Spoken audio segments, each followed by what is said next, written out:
Let's look All right. let's look ahead. And guess what, Declan Goff? Those are brought to you by our friends at Spiral Light Candles. Now, I walked in the house a couple of days ago. Mm-hmm. I got home from the Wild game, I think it was, and dawn was still up. And you know what? The house had an aroma that was absolutely fantastic. It was a burning aroma that was really, really good. And then I looked and I saw Spiral Light Candle. There was one that was burning in our house, and it is fantastic. Spiral Light candles are a great gift. All right, birthdays, anniversaries. They as they say they burn spirally, but then the best part is once that's done, because it's very cool to watch, you get another wick, which is a long burning wick. So you basically get two candles for one. And if you are a fan of the purple, guess what? You've got Judd's Purple Positivity Candle, 5 and 1. 5 and 1. And Judd's Purple Positivity Candle is the perfect aroma and perfect candle to burn during a Vikings game. If things are going well, you know what? It's soothing. If things aren't going well, it's really soothing. Check them out at spirallightcandles.com. Spirallightcandles.com for, as I said again, a great gift. And the last thing, holidays too. Spiral Light would be fantastic around the house at Thanksgiving and as we approach the holiday season. SpiralLightCandles.com. All right, Dex, what do you have for Wild statements? 14 goals against in 2 games, 0-2. All right, let's first off, let's get our NHL TNT bed there. I love what you're doing here from a production standpoint. All right, Judd, 0-2 start for your Minnesota Wild. Man, scoring goals, but the problem is you're allowing a lot of goals. Fleury being booed off the ice. Judd Zolgad asking, how does it feel to get booed? I just had to ask the question. How does it feel to get booed?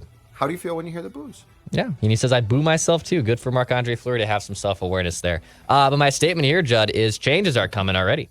Changes are coming. So we're recording this on a Monday morning, and man, there are some lineup combinations that are being shaken up in St. Paul. You are singing my tune. You're doing line combinations? I'm going to do some line combinations. Off the top line, Ryan Hartman has been removed from your top line center. He was removed halfway through the game on Saturday and moved to right wing. And replacing him between Kirill Kaprizov and Matt Zuccarello is Tyson Jost. Oh. So Tyson Jost is going to get a look on the top line center with Kirill Kaprizov and Matt Zuccarello. That is super interesting because Freddie Gaudreau replaced Hartman on Saturday. Mm-hmm. So this is new. So Jost being moved from the Foligno wing to center. Yep. Oh, juicy. So Foligno will be with Eck and Hartman too, by the way, on that second line. Foligno, Eck. Okay, so Hartman's not going back to the Boldy Steel line. Okay. No. Gaudreau, Steele, Boldy on the Wild's third line. Gaudreau, Steele center. Mm-hmm. Boldy on the wing, Gaudreau on the wing. So he's moving back to wing after being at center for part of the game. Okay. And then the fourth line of, I believe, Mason Shaw, Connor Dewar, and Brandon Duhaime. So Marco Rossi would be your odd man out here, a healthy scratch for your first round pick and one of your best prospects. Also, Philippe Gustafsson will get the start as well on Monday against the defending champion Stanley Cup Colorado Avalanche too. So changes 2 games in, Judd, and now goaltending and being the biggest culprit, obviously here, the biggest wart on the face that is the 0-2 start to the Wild. Still, some big-time changes being shuffled here from Dean Evison and our friend of the show, Billy Guerin. All right, a lot to unpack here. A lot to unpack. I'm going to start with the scratch. Marco Rossi took a bad penalty Saturday and basically didn't play in the third period. And he saw, in fact, if I can find the game sheet here quickly, I think I've got it still. I think I held on to my game sheet. Voila, game sheet. Marco Rossi on Saturday logged for the entire game 4 minutes 33 seconds. All right, what are we doing here? If you're not going to play him, send him down. And unless you have an explanation from Dean, who tried to say it was a matchup thing, he's like, the Kings played their lines that we were trying to match. They didn't play their fourth line a lot, so we didn't play ours. This is the problem Bill Guerin was talking about when he joined Judd's Hockey Show a year ago and said Marco Rossi's not going to be a fourth line guy. If he plays, he's going to be an upper echelon line guy because we want to play him. This is defeating the purpose of him being here.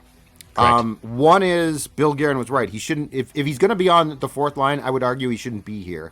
He had a good enough training camp to be on one of the top 3 lines.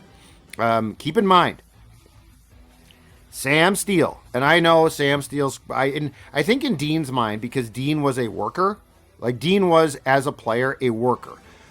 He loves the Goudreaus and Steeles because they've had to work, and I get that. But if you are going to basically see Marco Rossi as the silver spoon kid, and now he's on the 4th line, and now he's sitting. I mean, keep in mind. Let's give us some context here. I'm going to melt down a little bit. Let's give us some context. Marco Rossi is going to be sitting by Judd Zulgad and Declan Goff in the press box tonight. Okay, that's not right. That ain't right. So either send him down and play him, or tell Dean, you know what, we're going to give this kid a chance.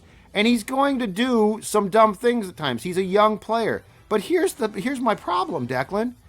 That team on Saturday was allowing the Kings to do whatever it wanted through the neutral zone defensively. So are you telling me, Dean, that Marco Rossi was like you're the problem? Yeah.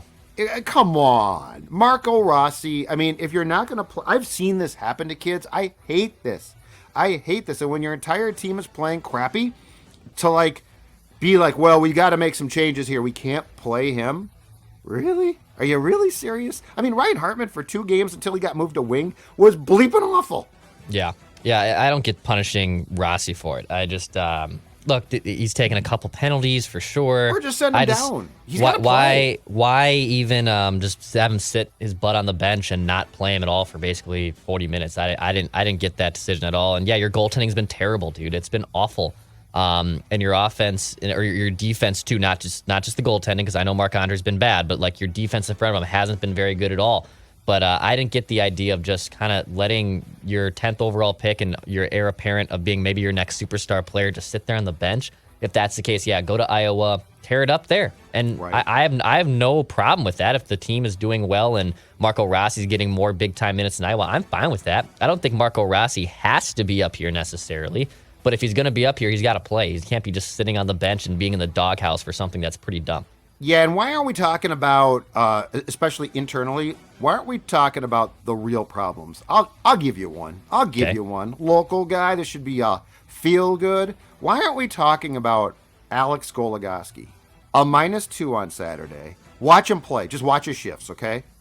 On opening night, he was with Spurgeon, back on that top defensive pairing with Spurgeon, which is where he spent a portion of last season, okay? By game 2, he is now replaced Middleton, who's been moved up with Spurgeon, on the 3rd D pair with Addison. Watch Goligoski play. All right. Now I know we're getting him to 1,000 games. We're getting him to 1,000. But if you're going to scratch people, if you're going to be like, we need to make a change here or there, that's my problem. Is what's the message here? The young kid is easy to scratch, and I get his faults, but this is a little bit frustrating. I will give you a statement, though, and it's this. I am concerned, and I'm concerned about one guy. Marc-Andre Fleury. 11 goals in 2 games. Yes, they're not all his fault. Yes, his team has not played well. But as he said, and he's right, and this to me was a pretty important thing. The 4th goal that he gave up in the first period on Saturday was effing awful. And then he apologized and said, sorry about that. But it was terrible. And he said, the guy had the puck. He was a long way out. I didn't expect him to shoot right there immediately. And the next thing I know, the puck's on top of me, and I think it deflected off him. There was no screen and went in. He's 38 late next month. He looks old. He looks slow. When we talked about concern about goaltending decks, I never imagined it being this bad in the first 2 games. It's my contention that Gustafsson is a guy. He's a backup. He's not a 1B. Talbot was 1B if Fleury was 1A, or I don't know what, or vice versa. Gustafsson's a guy. He is a backup. I am concerned about Fleury. I'm concerned about goaltending, and it is very deflating when you are allowing as many bad goals. Your defense is playing bad, but sometimes you got to save their bacon, right? Yep. They ain't getting their bacon saved much, if at all. And Fleury looked flummoxed to me after Saturday's game. Flummoxed, I like that word. In terms of lowest goals saved above expected, which is a goaltending analytic that kind of takes where goalies are positioned and where the shots are coming from, and are you stopping basically league average shots? So far, Marc-Andre Fleury is the worst graded goaltender through 2 games when it comes to goals saved above expected. He has allowed negative 5.9, which let's just call it 6. So 6 of his goals that he has allowed this season have come from areas that he has to make a stop. It's not like it's asking a lot. Well, minus 5.9, which is, I'm rounding it up to 6. Oh, okay. Wow. So 6 goals that he has allowed this season are from terrible areas. He's got to make that save. It's from an area that absolutely should be an expected save. It's not a high danger area. It's an area that he has to make the stop, and he has allowed 6 goals, I believe, of 14. Has he allowed 14 goals, I believe, through the 2 games, or something damn near close to it? 11. It's been bad. Yeah, and you need Marc-Andre Fleury to hopefully play better. And I mean, it doesn't get any easier here, by the way. You're playing the Colorado Avalanche. You have the Boston Bruins, too, on your first road game. On Thursday, Canucks are going to be here on Thursday, so it could be some rough sailing here for the Minnesota Wild so far. Yeah, and I wouldn't. So I don't think it's fair. Gustafson's not. He's going to start against the Avs, but I mean, he ain't the type of guy I'm going to say, hey, can you stand on your head? That's why. I mean, you put a lot of faith in Flower, and look, it's 2 games. I get that, but man, he's just looked bad. All right, I'll give you a positive statement here, though. Okay, good. On the Minnesota Wild, that is. Yeah. Matt Boldy's legit, dude. Woo! Through the first 2 games of the season, 4 goals. The 2 goals against Shesterkin were damn impressive. The second one being very, very... I mean, not many players can just undress what probably will be the Vezina winning goaltender like that. He's making plays. He's setting players up. He's got a demeanor about him that has been very damn impressive that I have loved a lot. So far, Corsi 4, again, 2 games, so we are in a very small sample size. But he has a 77% Corsi 4, meaning when he is on the ice, he is creating more shot attempts than he is allowing, which is a significant number. Now, that number will definitely come down, but last year he had a Corsi 4 of 56%. He's a guy that drives possession. He's a guy that shoots the puck a lot. He's a guy that looks like he's going to be an absolute next stud for this team. I know a lot of comparisons were being made between him and Fiala because of who made who, and that was the 1A talking point of Bally Sports North on Saturday, which, by the way, there was some shade being thrown to Kevin Fiala, and it was not necessary. You're back on the Bally's train. Because I'm paying for it. I know you are. That's what I'm saying. I need to watch it. So yeah. I didn't understand the whole. What shade? The shade was Kevin Fiala now signs a long-term deal. He's got to be the man. You know, the Wild were wise to sign to short-term deals here and there and let him kind of be himself. And I didn't understand the shade of throwing. So they don't think he'll succeed because he's comfortable? Yeah, because he's comfortable.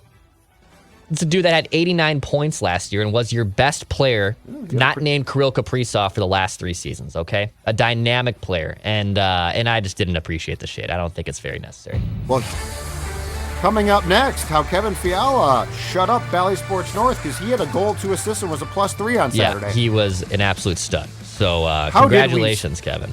Tell me we didn't spin that stinker into a positive. I don't watch the post game. I turned that off. I don't watch post game shows ever. They're a humongous waste of time to me. But yeah, I didn't appreciate that. But Matt Boldy looks like he's pretty damn good. Okay, 12th overall pick in the draft. He has 4 points through 2 games. He scored 1 on the power play as well. He's shooting the puck. Big fan. Bravo to Matt Boldy through the first few games. One of the few bright spots. Absolutely, he's been good. All right, that's all I got. I don't have a positive. Yeah, I don't have a positive. I've got more, but I don't have a positive. Okay. I can't do it. And I would think that Bill Guerin can't. I would think that Bill Guerin is. God, there's too. You know what? There's too many guys right now that look old. Fleury looks old. Goligoski looks old. Hartman. I'm telling you, I'm shocked because some of his stuff is effort. And they moved him to right wing, and he definitely got a spark and was improved. Partially because I think the responsibilities at right wing are less. And I don't know. I mean, he might be absolutely fine. But, you've always talked about regression there because it's just not sustainable, really, from a common sense view, what he has done. And so here's the weird thing. Just quickly off this. The weird thing with Hartman is it looks like he finally woke up and looked around and said, I'm playing with Zuccarello and Kaprizov. How's this possible? Like for a long time, I was like, how can this guy be their top center? But he did a good job, and like he didn't have to do a ton, but he's definitely did his job. And it's like this year he woke up and he's like, oh boy, who am I? How am I with these guys? And like it looked like it's too much for him, and so it's been really really weird. But yeah, this team just looks old right now. All right, weekend statements. Continue. Yep, thank you. Oh, you're good. I didn't call for this. Great production. This one's on PJ. I don't know how many of you, and we've sort of gone away from talking Gopher football, which we gave a shot to when they were playing great before they lost to Purdue, and now Illinois. And actually, a lot of you were excited by it. Yeah, our numbers spiked. The results were really good. Our numbers really spiked. Good. You were all in. And you know what? We've all been slapped in the face. PJ Fleck, this one is on you, though. All right. So, you at home, you're undefeated. You're coming off a beatdown of Michigan State on the road. And now Michigan State just beat Wisconsin. And Michigan State's not great, but you beat them badly, and it was impressive. And so, you know what? As our friend Dan Chavis said yesterday, I jumped on the bandwagon because you did, Judd. And he's right. I did. You play Purdue. You look awful. Now, Mo Ibrahim didn't play in that game. So I get that. But you looked unprepared. You looked terrible. It's at home. Purdue is not great. All right. That was disturbing. I jumped off quickly. Dan Chavis, I'm sorry about that. I jumped off the bandwagon at that point. But then I tuned in on Saturday to watch, what I thought, Declan, might be a Illinois is a good school. They beat a good team. They beat you last year with what was an inferior team, I think, to you. It was an impressive win.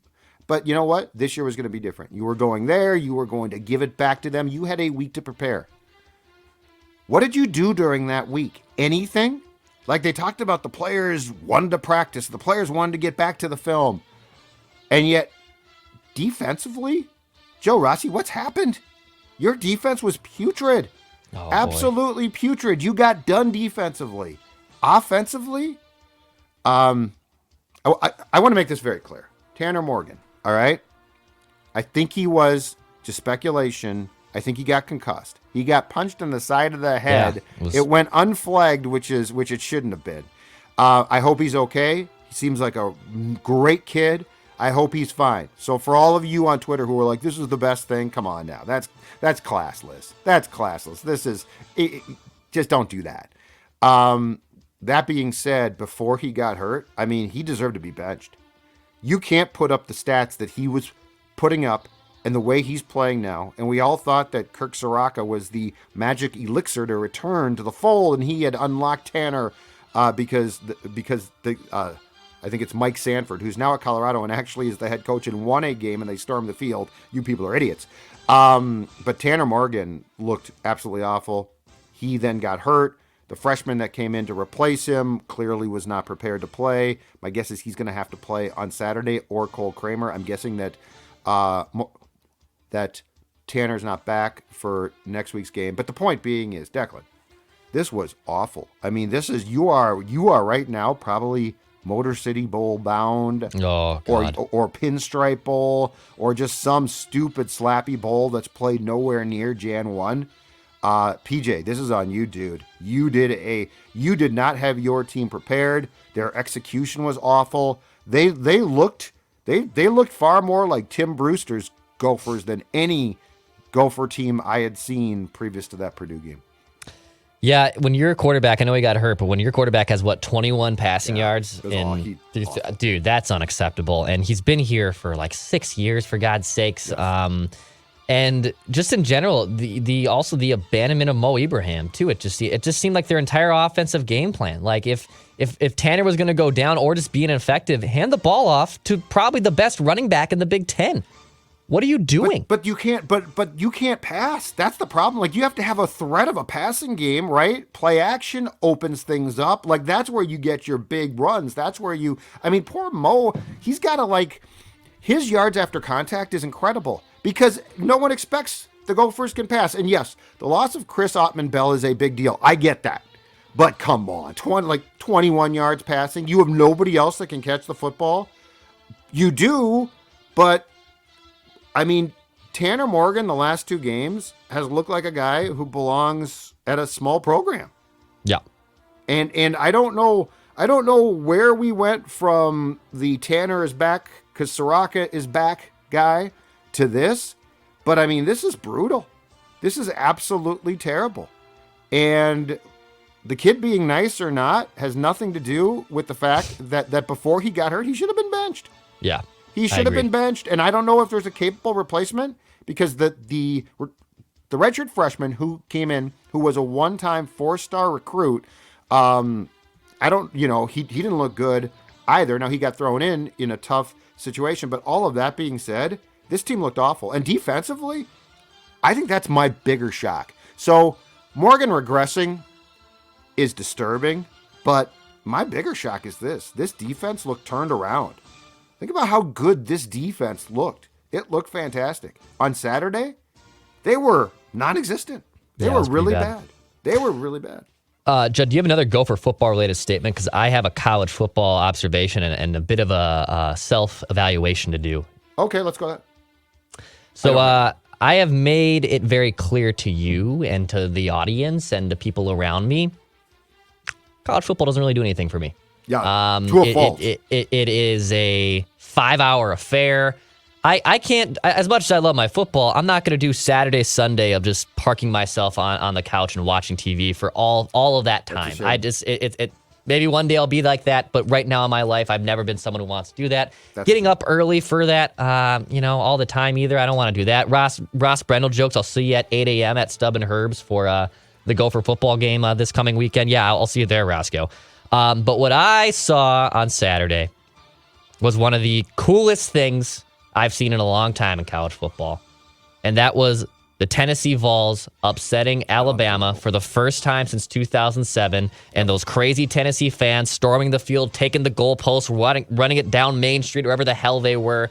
I thought that entire game was just incredible. And for Tennessee to get a big win against Alabama, roll tide, Crimson Tide, their first win since 2007, and probably going to be vaulted right into the top 3, top 4 teams in all of college football. It was incredible. So a little self-evaluation. When it's like that, of course, I'm all in on college football. I can't not turn my blind eye to that. We don't want you. We don't want you. You know why? Because you got to put up with the crap to see the great. And that game was off the charts. I would argue that is in the running for the best sporting event of 2022. It was up there, yeah. Any sport. Game of the year. I mean, Bama had that game won, it looked like. The Vols came back, and that kick, that's one of the ugliest kicks I've ever seen, and it went in. And to see the celebration, and okay, so that is where storming the field, which cost the school a $100,000 fine, is worth it. They took the goalposts and dumped them in the river, I guess. God. The whole thing was, but that is one of the greatest sporting events that I've seen this year, period. Like that game back and forth. I can only imagine what our good friend and co-host of Purple Access, Chip Scoggins, who is a lifelong Tennessee Volunteers fan, was thinking and saying, I know he did tweet at one point, I think I'm going to throw up. And I don't think he was kidding. I don't think he was joking.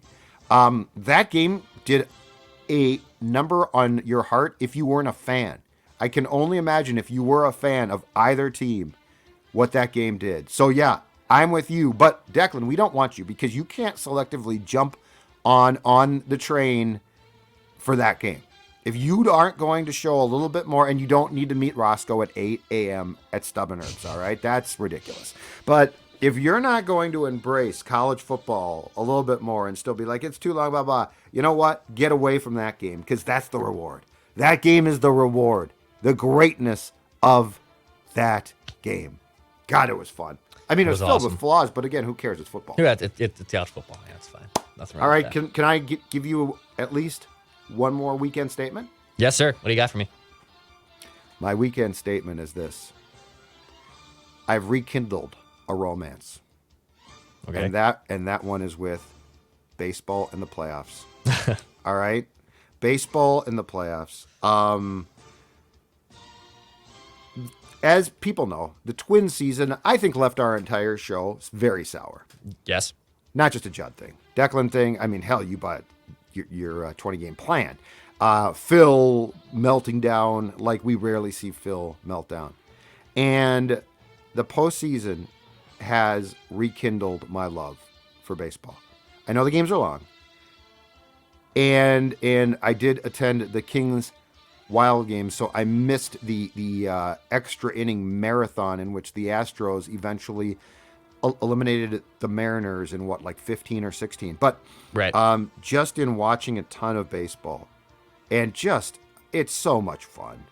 It's so much fun to watch. Baseball, to me, again, I'm back. I'm back because I love those games. The last thing, go Guards. Go Guards. I want the Guardians to beat the Yankees. I love the Guards. I love how you play baseball. New York is still stuck in Cleveland on Monday morning. They're playing what didn't work, and they had a deplane. So the lack of, they're still in Cleveland. So is Cleveland gone? I assume so. I don't know. The Guardians got out. Good for them. But this is not good. Not good. But baseball playoffs have been awesome. It's literally been phenomenal. The Padres-Dodgers game was great. The fanfare and that was awesome too. Yeah, the Padres game. Did you watch that on Saturday night? I watched the Friday night game. I didn't watch as much of the Saturday. I watched the end of the Saturday game.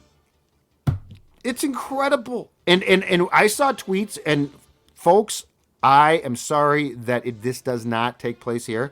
I saw tweets saying what that crowd is doing is what we want so bad here. I mean, the Padres crowd. First of all, the game operations for the Padres crowd, I think it's done by the guy who might do the Cowboys game ops. So it's done more like a football game. Mm-hmm. And there's a lot more music, and they'll play and it's really up tempo. But that crowd was having so much fun. And I tweeted back, I'd like to apologize because we had that 87-91. But most of you weren't alive for that. No. Oh my God, Dex, the atmosphere in San Diego off the charts. Beat LA. Beat LA. So much fun. And meanwhile, the Guardians are beating the Yankees. They beat them twice. You're allowed to beat the Yankees. You're allowed to. Do you see the Yankees' playoff record against teams not the record, their playoff record against not named the Twins? No. Did you see what this stat is? No, let's hear So it. this was as of yesterday morning. I saw this. I'm going to pull it up here. Basically, the Yankees are a below 500 team when playing teams not against the Twins since 2002. In their last 55 playoff games against teams other than the Twins, the Yankees are 22-33, well below 500. Whoa, are you serious? In their last 55 playoff games against teams other than the Minnesota Twins, the Yankees are 22-33. 22-33. Hey, that's, oh my God. That is so depressing. That is so depressing. Hey, before we go too, one thing, people on Twitter, back off Bob Costas. People are making fun of my guy Costas. Here's why they make fun of him. It's because even though I know what you mean. I like him. He's fine, but he's very dry and it's boring. And I don't think, and a lot of fans just kind of think he doesn't sound like he's enjoying himself being there. Seems like he's there not because he wants to be, because he has to be. I think it's because we've become used to regional guys that scream now way too easily. Because Costas gets excited when you should. But I mean, go back, and I know his tone was different. Go back and listen to Scully. Scully got excited when he should, but for the most part, his cadence, even.